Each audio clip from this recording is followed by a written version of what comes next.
OIC itu tidak memiliki daftar organisasi yang mereka kategorikan sebagai organisasi teroris atau organisasi teroris.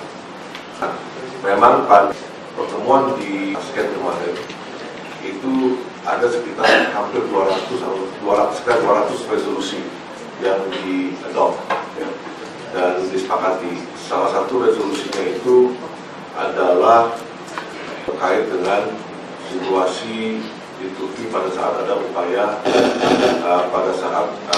upaya kudeta. Intinya resolusi tersebut adalah country specific resolution, jadi yang diajukan oleh Turki sendiri ya, dan intinya meminta dukungan dari negara-negara OIC terhadap penghormatan terhadap demokrasi ya, dan untuk menolak upaya kudeta atau pengambilan kekuasaan melalui yang tidak melalui proses demokrasi. Dan memang di situ disebut ada penyebutan veto ya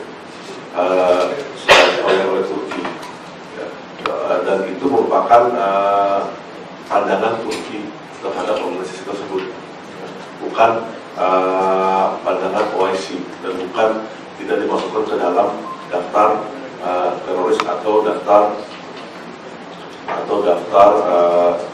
organisasi terlarang, karena memang OIC tidak memiliki daftar tersebut.